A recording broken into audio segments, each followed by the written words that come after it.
Hey everybody, this video is going to be about how to do your prelims for clay class now that we're past the beginning stage. You have been taught all your techniques for hand building, and you should apply those techniques in what you're doing next. They're your decisions to make which hand building techniques you want to use. The end product should look similar, but how you got there can be a different way.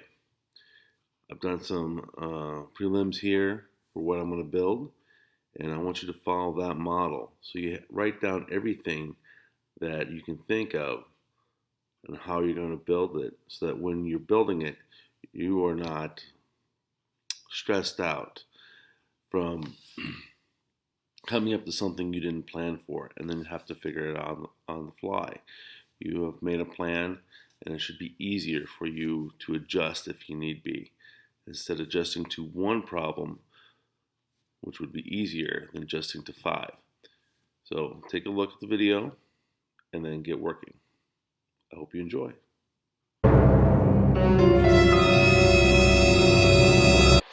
Alright, ladies and gentlemen, this is the preliminary for making something small big. Okay, now everyone goes with like a pencil and all that stuff. Your job is to try to find something unique.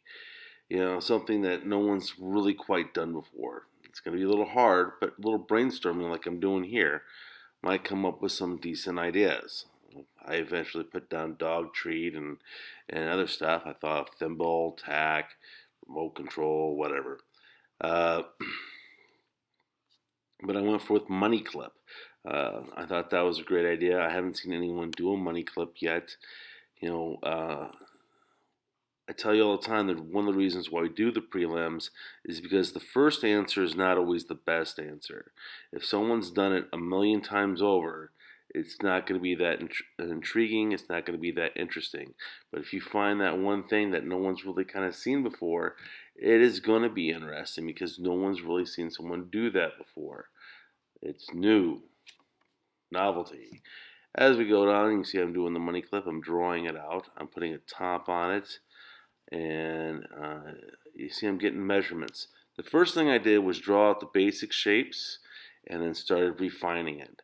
That's a part of the preliminary process, sketching stuff out. You want to try to get it as close as to actual dimensions as possible, but you're just getting a rough idea.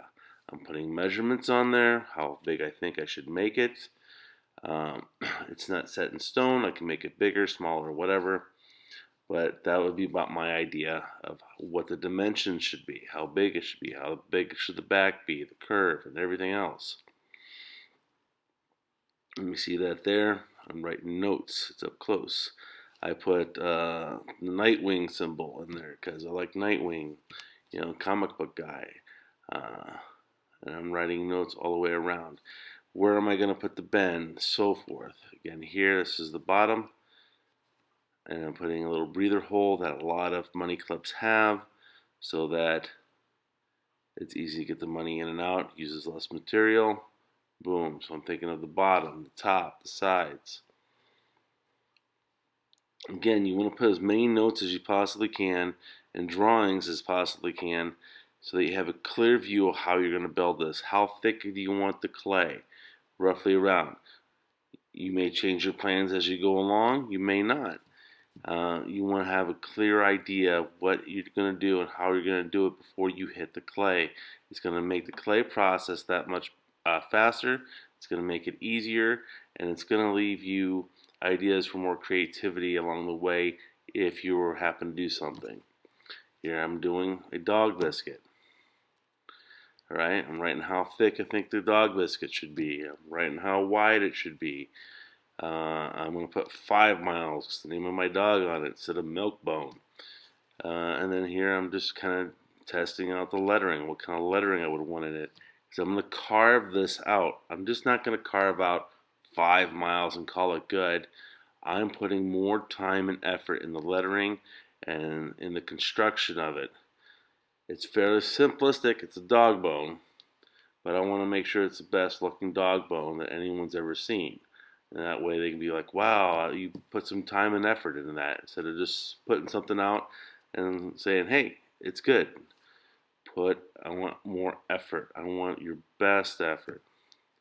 I think I'm right here maybe using a towel to create the texture of the dog biscuit. So I'm trying to get the texture down as well, as long as everything else aesthetic about it. Because I'm making a small object and I'm enlarging it, and I want it to be as much to that small object, texture, visual wise, as possible. Now I'm drawing the side where I'm going to round the edges off. I'm going to leave them square at the bottom, round at top. I'm putting all this energy in it. I hope you guys do this. It'll make your building process so much easier, and it gives you proof on how to work out ideas before you get to the actual application of it. So I hope you enjoyed.